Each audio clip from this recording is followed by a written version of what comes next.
Hello everyone, very very good morning to all of you. आज हम लोग discuss करने वाले हैं क्रिया प्रसूत अनुबंधन सिद्धांत के ऊपर, है ना, जो आपके स्किनर के द्वारा दिया गया है ना। इससे पहले की वीडियो में हम लोगों ने पैवलव और थॉर्नडाइक के जो सिद्धांत था सीखने का, उसके ऊपर हम लोगों ने चर्चा किया था। तो चलिए आज इस वीडियो को हम लोग शुरू करते हैं। फ्रेंड्स, इसको बोलते हैं हम लोग क्रिया प्रसूत अनुबंधन का सिद्धांत, है ना। जो स्किनर के द्वारा जो सीखने का सिद्धांत दिया गया है उसको क्या बोलते हैं? ऑपरेंट कंडीशनिंग या क्रिया प्रसूत अनुबंधन सिद्धांत। और दूसरा इसका नाम क्या है? इंस्ट्रूमेंटल कंडीशनिंग, मतलब साधनात्मक अनुबंधन सिद्धांत, है ना। अब फ्रेंड्स, कंडीशनिंग क्या होता है पहले आप ये समझ लें, है ना। हम बार बार कंडीशनिंग वर्ड का यूज़ कर रहे हैं, है ना। अनुबंधन आप लोगों को समझ में आ गया होगा। उद्दीपन और अनुक्रिया के बीच में जो साहचर्य स्थापित होता है, जो एसोसिएशन क्रिएट होता है, जो कनेक्शन क्रिएट होता है, इसी को हम लोग क्या बोल देते हैं?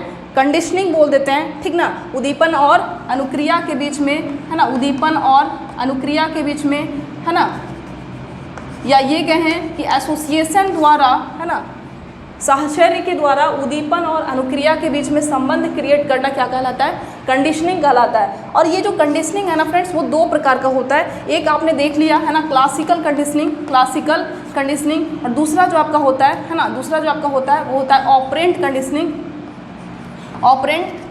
है ना। क्लासिकल कंडीशनिंग, है ना, एक होता है आपका ऑपरेंट या इंस्ट्रूमेंटल, इसको कह सकते हैं। एक होता है आपका इंस्ट्रूमेंटल कंडीशनिंग, है ना। एक होता है आपका इंस्ट्रूमेंटल कंडीशनिंग। क्लासिकल कंडीशनिंग मतलब क्या होता है? शास्त्रीय, है ना, शास्त्रीय अनुबंधन। और शास्त्रीय अनुबंधन से कौन जुड़े हुए हैं? तो वो आपके पैवलव जुड़े हुए हैं। इसके अलावा इंस्ट्रूमेंटल कंडीशनिंग की अगर बात करें फ्रेंड्स, तो इंस्ट्रूमेंटल कंडीशनिंग मतलब साधनात्मक अनुबंधन से कौन जुड़े हुए हैं? थॉर्नडाइक और स्किनर, है ना। थॉर्नडाइक और स्किनर जुड़े हुए हैं आपके किससे? इंस्ट्रूमेंटल कंडीशनिंग से। तो यहाँ पे हम लोग थॉर्नडाइक के बारे में तो आप लोगों ने पिछले क्लास में देख लिया था, है ना। आज हम लोग स्किनर के जो सीखने का सिद्धांत है उसके ऊपर यहाँ पे हम लोग चर्चा करेंगे आज, ठीक है। तो फ्रेंड्स, स्किनर का जो सीखने का सिद्धांत है ना, इसमें इन्होंने किस पे प्रयोग किया था? स्किनर ने प्रयोग किया था चूहे पे, है ना। जो इनका फेमस एक्सपेरिमेंट था वो इसका चूहा पे था। चूहे को जो है क्या किए थे? एक स्किनर बक्स, है ना, जिस बक्स में इन्होंने चूहे को रखा था उसको, है ना, इनके शिष्य ने जो है क्या किया था? उस बक्स का ही नाम रख दिया था स्किनर बक्स। तो इन्होंने किसके प्रयोग किया था? स्किनर बक्स में चूहे को, है ना, एक सफ़ेद चूहे को, सफ़ेद भूखे चूहा था, है ना, सफ़ेद भूखा चूहा को क्या कर दिया? स्किनर बक्स में रख दिया। अब स्किनर बक्स का जो दीवार है ना, इसके जो दीवार था, है ना, इसके दीवार में जो है एक लीवर लगा होता था। क्या था? एक लीवर था, लीवर, LEVER, है ना। एक क्या था? लीवर लगा हुआ था। और लीवर से जो है एक जुड़ा हुआ क्या था? एक ऑटोमेटिक, एक स्वचालित मशीन था, ऑटोमेटिक मशीन था जो कि चूहे के द्वारा जो भी अनुक्रिया किया जाता था बक्स के अंदर, है ना, लीवर दबने से लेकर के जो भी अनुक्रिया कर रहा था वो, उन सभी अनुक्रियाओं का क्या करता था? ऑटोमेटिक मशीन अपने आप उसको रिकॉर्डिंग कर देता था, है ना। और रिकॉर्डिंग करते करते क्या होता था? यहाँ पे बाहर बैठे स्किनर जो है उसको क्या कर लेते थे? देखते थे स्क्रीन के ऊपर। तो यहाँ पे सबसे पहले आप क्या देखें? सफ़ेद भूखे चूहे को स्किनर बक्स में क्या कर दिया? बंद कर दिया गया था, है ना। बक्स में क्या था? बक्स की दीवार पे जो है लीवर लगा हुआ था। लीवर से जुड़ा हुआ क्या था? ऑटोमेटिक मशीन था, जो कि अंदर की जितनी भी अनुक्रियाएँ जो चूहा के द्वारा किया जा रहा था उसको बाहर जो क्या कह रहा था, है ना, वो जो है अपने आप उसको रिकॉर्डिंग कर रहा था। अब यहाँ पे चूंकि चूहा क्या था? बहुत भूखा था, तो अंदर बहुत सारी अनुक्रियाएं करेगा, है ना। तो देखा गया ऐसा कि वो दीवारों को सूंघ रहा है ना, इस तरीके से काटने का कोशिश कर रहा है जो भी अंदर चीज़ है ना। तो अंदर जो दीवार था उसको क्या कर रहा था? काटने की कोशिश कर रहा था, है ना, इस तरीके से उछल कूद रहा था। तो यहाँ पे अचानक देखा गया, अचानक जो है इसका जो पंजा है या फिर कह सकते इसका जो पैर है वो लीवर पे चला गया, है ना। सहसा, है ना, अचानक क्या हुआ? लीवर दब गया। जैसे ही लीवर दबा, भोजन की एक गोली, है ना, भोजन की एक गोली, है ना, बाहर आया, है ना, जिसको कि क्या कर लिया? चूहा खा लिया। खाने के तुरंत बाद क्या हो गया? आगे फिर से, क्योंकि एक गोली से थोड़े ना इसको क्या हो जाएगा? पेट भर गया क्या? नहीं भरा अभी भी। तो फिर से आगे अनुक्रिया करने के लिए क्या हो गया? प्रेरित हो गया। और इस तरीके से जो है क्या हुआ?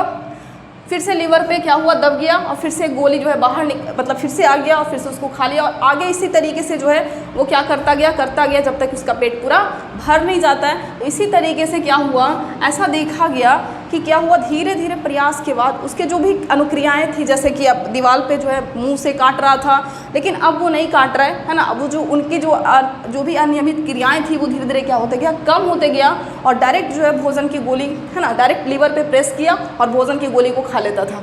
ठीक, तो यहाँ से क्या हुआ, ये जो भोजन की गोली है वो उसको क्या किया, पुनर्बलन का काम किया, है ना, पुनर्बलन का काम किया आगे अनुक्रिया करने के लिए। आगे अनुक्रिया करने के लिए क्या किया, पुनर्बलन का काम किया फ्रेंड्स। तो यहाँ पे आप लोगों को समझ में आ गया कि इनका क्या कहने का मतलब था। इनका कहना था कि बालक को क्या करो, आप स्वयं अनुक्रिया करने के लिए छोड़ दो। बच्चे जो हैं स्वयं अनुक्रिया करते रहेंगे, है ना, और करने के दौरान आपको क्या करना है, बीच बीच में पुनर्बलन के रूप में कुछ देना है ना, पुनर्बलन करते रहिए आप। और पुनर्बलन के दौरान क्या होगा, बच्चे और ज़्यादा क्या होंगे, अनुक्रिया करने के लिए प्रेरित हो जाएंगे, और इस तरीके से बच्चे जो है सीख जाएंगे, और इसी के आधार पर, मतलब पुनर्बलन के आधार पर बच्चे सीखेंगे। इनका ये थ्योरी इसके ऊपर क्या है, बेस्ड है। तो इतनी बात आपको समझ में आ गई होगी, आई होप। यहाँ पे हम इरेज करते हैं, इसके बाद हम आगे का जो है कंसेप्ट वो देखते हैं। अब यहाँ पे स्किनर से संबंधित है ना, इनके थ्योरी से संबंधित कुछ कंसेप्ट है, हम लोग उसको पहले यहाँ पे जान लेते हैं, इसके बाद हम लोग आगे की चर्चा करेंगे।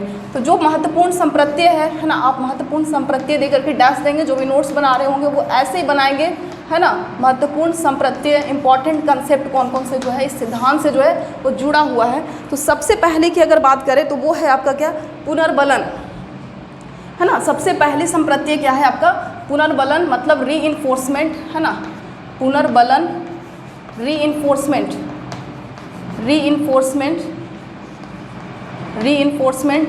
अब पुनर्बलन के बारे में इन्होंने क्या बताया, इन्होंने बताया है ना कि बच्चों को क्या करो, आप अनुक्रिया करने के लिए, स्वयं अनुक्रिया करने के लिए छोड़ दीजिए, और बीच बीच में क्या कीजिए, पुनर्बलन देते रहिए, ठीक ना। अब ये पुनर्बलन भी दो प्रकार का होता है। एक तो क्या होता है, आप एक तो पॉजिटिव रीइंफोर्समेंट होता है ना, एक तो धनात्मक होता है ना। दूसरा क्या होता है, ऋणात्मक पुनर्बलन होता है, ऋणात्मक पुनर्बलन होता है ना, धनात्मक पुनर्बलन और ऋणात्मक पुनर्बलन। जैसे धनात्मक में है ना, प्रशंसा हो गया, है ना, आप प्रशंसा करते हैं, बच्चों को पुरस्कार देते हैं, ये क्या हो गया, धनात्मक पुनर्बलन। इसी तरीके से ऋणात्मक पुनर्बलन, जैसे बच्चों को दंड दिया जाता है ना, तेज़ आवाज़ में उससे बोलना, तेज़ आवाज़, है ना, या तेज़ तीव्र रोशनी, है ना, ये सभी चीज़ क्या है, ऋणात्मक है। बिजली का झटका, ये सभी क्या है, ऋणात्मक पुनर्बलन का उदाहरण है। अब यहाँ पे दो प्रकार के पुनर्बलन में सबसे अधिक इन्होंने बल किस पे दिया, तो धनात्मक पुनर्बलन पे। इनका मानना है कि बच्चे जो होते हैं वो धनात्मक पुनर्बलन से, है ना, अधिक प्रेरित होते हैं।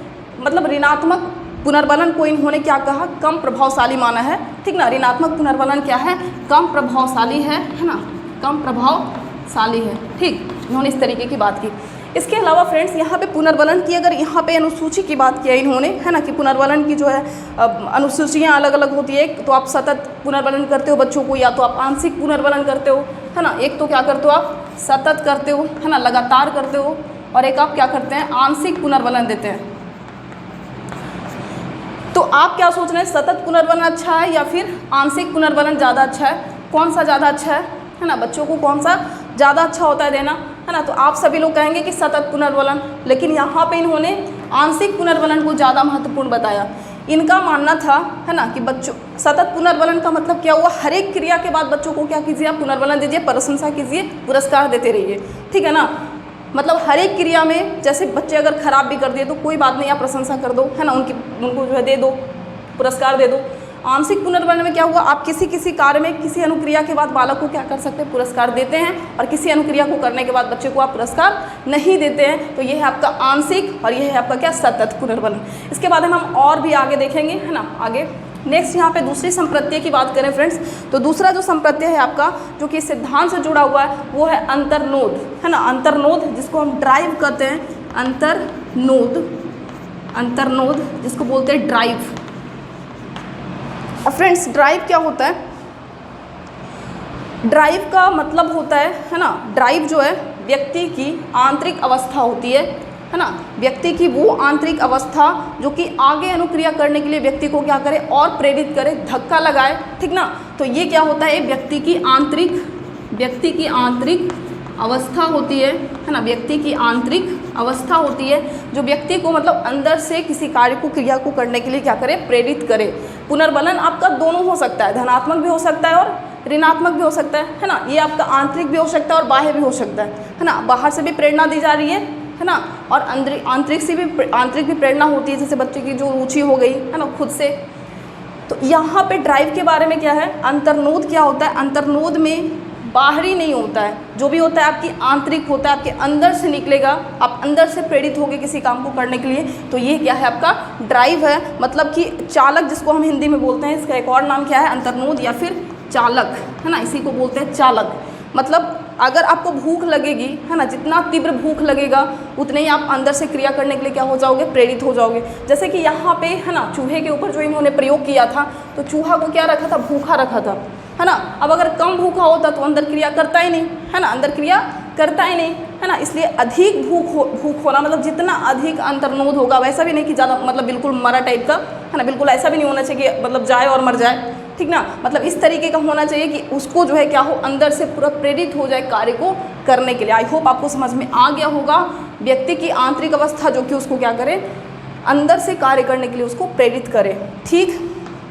तीसरी अगर कंसेप्ट की बात करें फ्रेंड्स, तो इन्होंने बात किया शेपिंग के बारे में, है ना, शेपिंग, है ना, शेपिंग SHAPING। अब फ्रेंड्स शेपिंग क्या होता है, शेपिंग आप समझ रहे हो, किसी के व्यवहार को क्या करना, शेप देना। तो शेपिंग वो विधि है जिसमें व्यक्ति के व्यवहार को धीरे धीरे, है ना, व्यक्ति के व्यवहार को धीरे धीरे लक्ष्य की ओर क्या किया जाता है, धीरे धीरे लक्ष्य की ओर, व्यक्ति के व्यवहार को धीरे धीरे लक्ष्य की ओर ले जाया जाता है ना। किसके माध्यम से, किसके माध्यम से, पुनर्बलन के माध्यम से। किसके माध्यम से, पुनर्बलन के माध्यम से। मतलब कि ये वो विधि है, शेपिंग विधि में क्या होता है, व्यक्ति के व्यवहार को धीरे धीरे लक्ष्य की ओर पुनर्बलन के द्वारा ले जाया जाता है। मतलब यहाँ पे आप देख रहे होंगे चूहे को क्या किया, चूहा डायरेक्ट थोड़े ना वो मतलब कि सीख गया लीवर पे पैर रखना, ऐसा नहीं हुआ।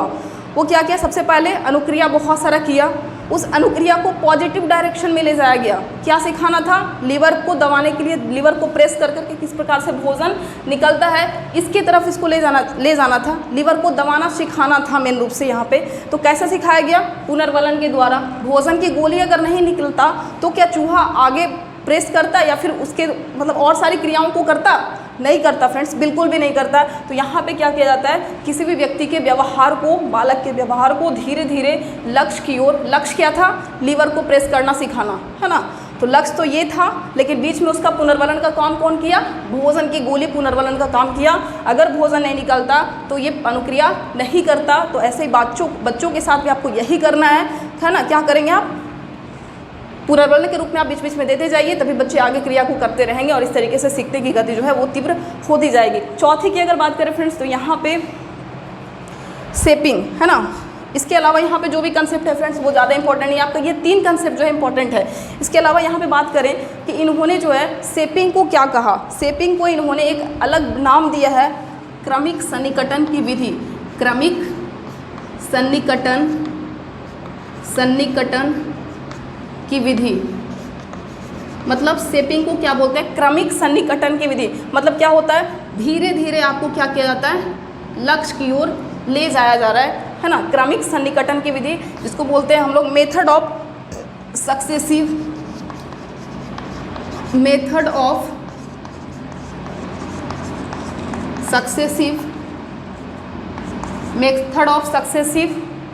Approximation, method of successive approximation, क्रमिक सन्निकटन की विधि किसको कहते हैं, शेपिंग को, है ना। किसने कहा, स्किनर ने, ठीक। तो इतना आपको कंसेप्ट क्लियर हो गया पुनर्बलन के बारे में, ड्राइव क्या होता है, शेपिंग क्या होता है, ठीक। शेपिंग का एक और नाम क्या है, सन्निकटन की विधि, क्रमिक सन्निकटन की विधि इसको बोलते हैं। इसके बाद अगर हम बात करें, है ना, मेथड ऑफ सक्सेसिव अप्रोक्सीमेशन, ठीक। नेक्स्ट इसके आगे अगर हम देखें, है ना, तो आपने इससे रिलेटेड जो है जो भी कंसेप्ट था वो आपने देख लिया, है ना। अब इसके बाद हम लोग देखने वाले शैक्षिक इसका निहितार्थ क्या है ना। इस थ्योरी का शिक्षा में, है ना, जो टीचर होंगे तो इस सिद्धांत के अनुसार टीचर को किस प्रकार का होना चाहिए ये हम देखते हैं। तो सबसे पहला जो शैक्षिक निहितार्थ में आएगा, है ना, शैक्षिक आशय या शैक्षिक निहितार्थ लिखिए, कुछ भी लिखिए आप। एजुकेशनल इम्प्लीकेशन, पहला की अगर बात करें तो जो भी लोग है ना, जो भी शिक्षक अगर स्किनर के सिद्धांत को फॉलो करते हैं या स्किनर के सिद्धांत के अनुसार, सबसे पहली चीज़ है कि कक्षा के जो उद्देश्य हैं, कक्षा के जो शैक्षिक उद्देश्य हैं वो क्या होने चाहिए, स्पष्ट होने चाहिए। कि आपको बच्चे को अगर आप अनुक्रिया करा रहे हो तो कौन सी है ना, किस उद्देश्य के लिए, है ना। ऐसा तो नहीं बिल्कुल बिना कोई उद्देश्य का, जैसे चूहे को अगर आप सिखा रहे थे तो लीवर को प्रेस करना क्या था, एक उद्देश्य था, है ना, एक उद्देश्य था। अगर तो यही कहना है कि अगर आप क्लास में पढ़ा रहे हो तो उसका एक क्या होना चाहिए, शैक्षिक उद्देश्य जो है वो होना चाहिए, निर्धारित होना चाहिए, ताकि बच्चे जिस अनुक्रिया को कर रहे हैं वो अनुक्रिया जो है किसी एक विशेष उद्देश्य की तरफ क्या करें, उसको ले जाया जा सके, उसकी पूर्ति कर सके। ठीक है। दूसरी अगर एजुकेशनल इम्प्लीकेशन की बात करें फ्रेंड्स, तो इसमें दूसरा जो है आपका, शिक्षक को ऐसा होना चाहिए कि बच्चों को जो है स्वयं कार्य करने का अवसर प्रदान करें। बच्चों को जो है स्वयं प्रदान करें अवसर, मतलब बच्चे जो हैं उस काम को करें जो वो खुद से करना चाहते हैं। ऐसा नहीं कि शिक्षक के डर से काम कर रहे हैं, है ना, ऐसा नहीं कि शिक्षक के डर से काम कर रहे हैं, ऐसा नहीं होना चाहिए, बिल्कुल भी नहीं।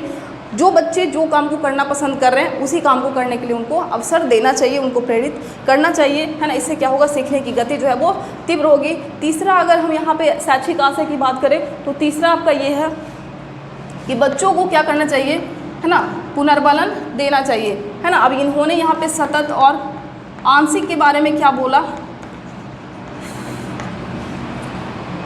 अब यहाँ पे सतत पुनर्बलन होता है और एक होता है आपका आंशिक पुनर्बलन। सतत पुनर्बलन क्या, कब देना चाहिए बच्चों को, और आंशिक पुनर्बलन कब देना चाहिए, है ना। तो इन्होंने कहा कि जब बच्चों को जो है प्रारंभ में, जैसे बच्चे अगर किसी कार्य को कर रहे हैं और 100% करने के बाद बच्चों को क्या करें आप, मतलब प्रारंभ में बच्चे को क्या करें आप, सतत पुनर्बलन दें और फिर धीरे धीरे जो है क्या करें, आंशिक पुनर्बलन की ओर चले जाएं। मतलब हर एक क्रिया के बाद आप उनको पुरस्कार ना दें। ऐसा करने से क्या होगा, है ना, आंशिक पुनर्बलन से क्या होता है, जो भी बच्चे सीखते हैं उसको स्थायी उनका हो जाता है। लेकिन सतत पुनर्बलन आप दीजिएगा तो अगर जिस समय आपने पुनर्बलन नहीं दिया वो चीज़ को बच्चा भूल जाएगा, वो स्थायी शिक्षण नहीं हो पाएगा। ठीक है। तो आंशिक पुनर्बलन को इन्होंने ज़्यादा महत्वपूर्ण बताया है। ठीक। चौथे की अगर बात करें फ्रेंड्स तो इन्होंने बताया है ना, मतलब शिक्षक को जो है क्या करना चाहिए, तीसरे में आपने देख लिया, शिक्षक को क्या करना चाहिए, सतत प्रारंभ में सतत पुनर्बलन देना चाहिए, फिर बाद में जो है आंशिक पुनर्बलन देना चाहिए। ठीक है ना। मतलब किसी कार्य के दौरान जो है आप क्या करें, पुनर्बलित करें बच्चों को, किसी कार्य के बाद पुनर्बलन नहीं दे, पुरस्कार नहीं दे। नेक्स्ट इन्होंने बात किया है प्रोग्राम सीखने के ऊपर, है ना, प्रोग्राम लर्निंग, प्रोग्राम सीखना, प्रोग्राम सीखना, ये क्या होता है प्रोग्राम लर्निंग। इनका कहना है कि बच्चों को जो है बिल्कुल मतलब बोरिंग तरीक़ा से कि भाषण विधि से, है ना, आपने पढ़ा दिया, तो ऐसा नहीं होना चाहिए कि बिल्कुल आपने भाषण विधि से भाषा कोई बच्चा मतलब बिल्कुल स्पीच दे करके आप, है ना, व्याख्या करके आप सीधे पढ़ा दो बच्चों को। इन्होंने बोले हैं कि आप बच्चों को क्या करें, कोई एक, है ना, प्रोग्राम के द्वारा, है ना, आप क्या करें, बच्चों को शिक्षा दें। मतलब जो भी यंत्र है, जो भी बच्चों को जो भी सीखने की जो भी विषय वस्तु, जो भी आपका, है ना, इसको क्या बोलते हैं हम लोग, है ना, एक बोलते हैं आपका शैक्षिक, हाँ, खेल खेल में बच्चों को सिखा सकते हैं यहाँ पे, है ना, शैक्षिक खेल यहाँ पे करवा करके, या फिर जो भी है ना, यंत्रों का प्रयोग कर करके जो भी सीखने का जो भी उपकरण है ना, यहाँ पे उपकरण मेन रूप से आएगा, है ना, सीखने के जो उपकरण है इसके थ्रू बच्चों को क्या करना चाहिए, सिखाना चाहिए। मतलब उपकरण के द्वारा बच्चे क्या होते हैं, बेहतर ढंग से सीखते हैं। तो प्रोग्राम लर्निंग में क्या होता है, बच्चे जो है उपकरणों की सहायता से, है ना, सीखते हैं। तो ये इन्होंने ये जो बताया है कि आप बच्चों को बिल्कुल बोरिंग तरीका जो कि लेक्चर मेथड है ना, आप उससे ना पढ़ाएं, है ना, उपकरणों की सहायता से बच्चों को क्या करें, आप सीखने के लिए प्रेरित करें। तो इससे बच्चे जो हैं जल्दी से किसी चीज़ को तेज़ी से क्या करते हैं, सीखते हैं और आसानी से सीखते हैं। नेक्स्ट इन्होंने कक्षा में, है ना, क्लास में बच्चों को दंड देने से मना किया है ना, या दंड को जो है अप्रभावकारी माना है। तो दंड को इन्होंने क्या बोला है, अप्रभावकारी माना है, अप्रभावकारी माना है। मतलब यहाँ पे इनका कहना है कि अगर बच्चे का जो कार्य है अगर वो संतुष्टिपूर्ण नहीं है ना, बच्चे का कार्य जो है वो संतुष्टिपूर्ण अगर है तो आप उसको पुनर्बलित करो, लेकिन अगर उनका कार्य जो है उपयुक्त नहीं है या संतुष्टिपूर्ण नहीं है तो आप उसको इग्नोर कर दो, है ना। आप उसको क्या करो, इग्नोर करो, लेकिन उनको दंड मत दो, ठीक ना। इनका कहना था कि बच्चों को जो है अगर उपयुक्त कार्य नहीं किया उन्होंने, जैसे आपने कहा, अगर नहीं किया तो कोई बात नहीं, उसको दंड फिर भी आप ना दें। तो इस तरीके का इन्होंने बात किया। तो ये इसका शैक्षिक आशय हुआ, है ना। इसके बाद अगर हम बात करें फ्रेंड्स तो कुछ इनके दोष भी हैं।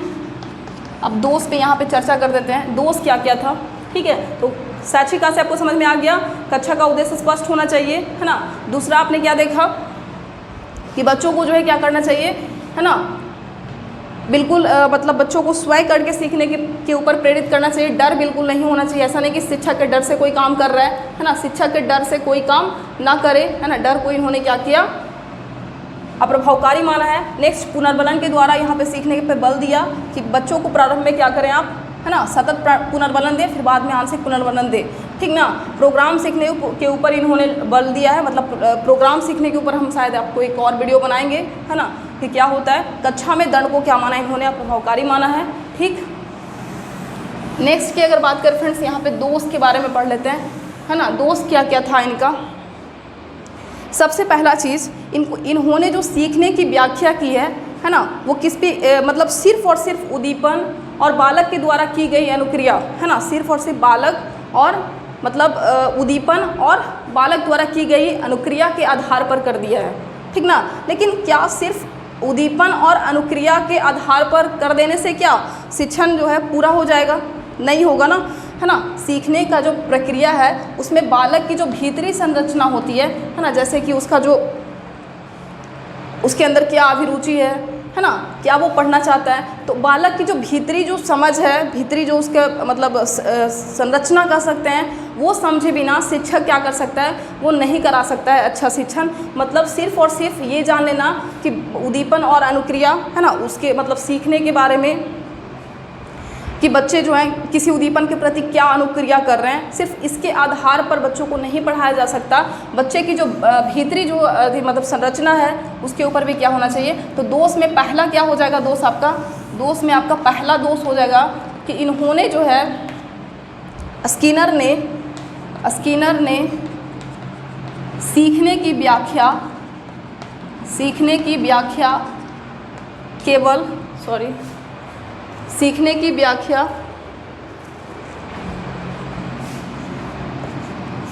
की व्याख्या केवल या सिर्फ, है ना, केवल उद्दीपन और बालक द्वारा किए गए अनुक्रिया के आधार पर किया, ठीक ना। तो ये क्या हो गया, उसका दोष हो गया। दूसरे अगर दोष की बात करें फ्रेंड्स, तो इन्होंने दंड को क्या माना, दंड को इन्होंने क्या माना, अप्रभावकारी माना। जबकि क्या ये सही है, दंड हमेशा अप्रभावकारी होता है? नहीं होता है ना। कुछ सिचुएशंस में जो है दंड भी जो है क्या करता है, सीखने को उन्नत बनाता है। कुछ सिचुएशंस में दंड क्या करता है, मतलब बच्चे जो हैं दंड के डर से जो है क्या करते हैं, सीखते हैं, कुछ ऐसा भी होता है। तो दंड को अप्रभावकारी माना, ये भी क्या है, स्किनर के सिद्धांत का एक दोष है। तीसरी अगर बात करें तो इन्होंने केवल बाह्य पुनर्बलन पर बल दिया है, बाह्य पुनर्बलन पर क्या किया है, बल दिया है, जो कि गलत है। मतलब सिर्फ और सिर्फ बाह्य पुनर्बलन दे करके बच्चों को क्या सिखाया जा सकता है? नहीं। आंतरिक प्रेरणा जो होती है, जो उसकी अभिरुचि है ना, जो उसकी अभिरुचि है, अभिप्रेरणा है ना, अभिप्रेरणा है, जो उसका रुझान है, ये भी डिपेंड करता है सीखने के ऊपर। मतलब बाह्य अभिप्रेरणा, मतलब बाह्य जो रूप से जो पुनर्बलन किया जाता है, सिर्फ और सिर्फ वही जो है सीखने को प्रभावित नहीं करता है। जो उसकी अभिरुचि होती है आंतरिक जो है, वो भी उसका क्या करता है, पुनर्बलन करता है। तो यहाँ पे जो है ये इनका दोष है कि इन्होंने जो है केवल और केवल बाह्य पुनर्बलन को ही, है ना, बाह्य पुनर्बलन पे ही क्या किया, अधिक बल डाला, है ना, बाह्य पुनर्बलन पे ही अधिक बल डाला। तो यहाँ पे आपने देख लिया कौन कौन से दोष हैं फ्रेंड्स? तो पहला आपने देखा कि स्किनर ने जो है सीखने की जो व्याख्या है वो सिर्फ और सिर्फ उद्दीपन और बालक द्वारा दिए गए अनुक्रिया के आधार पर किया है। बालक की भीतरी संरचना के ऊपर, है ना, बालक की भीतरी संरचना को समझे बिना कोई भी बच्चा जो है सीख नहीं पाएगा। जब तक टीचर जो है बच्चे के अंदर भीतरी संरचना, बच्चे के भीतर में क्या सोच रहे हैं, बच्चे के अंदर जो है क्या रुचियाँ चल रही है ना, उनका किस प्रकार से वो सोच रहे हैं, अगर टीचर ये नहीं समझे ना तो शिक्षण कभी भी प्रभावी नहीं हो सकता है ना। अब आप कहेंगे, है ना, जैसे अब अभी हम आप लोगों को बिना कुछ देखे पढ़ा रहे हैं, ठीक ना, बिना आपकी भीतरी संरचना को देखे हुए पढ़ा रहे हैं, लेकिन आप लोग बड़े हैं, है ना। यहाँ पे हम लोग क्या बात कर रहे हैं? स्किनर के दोष के बारे में, है ना, ऐसे ही बस मजाक कर लिया, है ना। नेक्स्ट क्या है? दूसरा आपका दंड, है ना। दंड को इन्होंने क्या माना? अप्रभावकारी माना है, ठीक। तो ये भी इसका क्या है? दोष है। और तीसरा है आपका बाह्य पुनर्बलन के ऊपर केवल सिर्फ बल डाला है, तो ये इसका क्या है? दोष के रूप में है, क्योंकि बाह्य प्रेरणा के पुनर्बलन के अलावा जो भी उसकी आंतरिक जो अभिरुचियाँ हैं, है ना, जो उसकी अभिप्रेरणा है, जो उनकी रुझान होता है ना, जो उनका एटीट्यूड होता है, उन सभी पे जो है शिक्षण निर्भर करता है। तो ये था फ्रेंड्स हमारा आज का, है ना, स्किनर का सिद्धांत। आप लोगों ने बहुत सारे चीज़ को देखा, स्किनर से रिलेटेड कौन कौन से कंसेप्ट होता है, कौन कौन से संप्रत्यय होता है, आपको ध्यान में रखना है। पुनर्वलन के बारे में इन्होंने क्या बोला है, अंतर्नोद क्या होता है, शेपिंग क्या होता है ना, इनका जो शैक्षिक इम्प्लीकेशन है वो भी आपको ध्यान में रखना है, और साथ साथ इनके दोष को भी क्या करना है, आपको ध्यान में रखना है। फिर यहाँ से क्वेश्चन आपको बिल्कुल भी नहीं छूटेगा, ठीक। आई होप आपको सभी समझ में आ गया होगा। अगर नहीं समझ में आया तो वीडियो को आप दोबारा देख लेंगे, ठीक। तो आज के लिए यहीं पे रहने देते हैं फ्रेंड्स। नेक्स्ट जो आगे आपका बच गया कोहलर का जो सूज का सिद्धांत, वो हम आप लेकर आते हैं नेक्स्ट वीडियो में। तब तक के लिए फ्रेंड्स बने रहें चैनल पे बने रहने के लिए आपका बहुत बहुत धन्यवाद।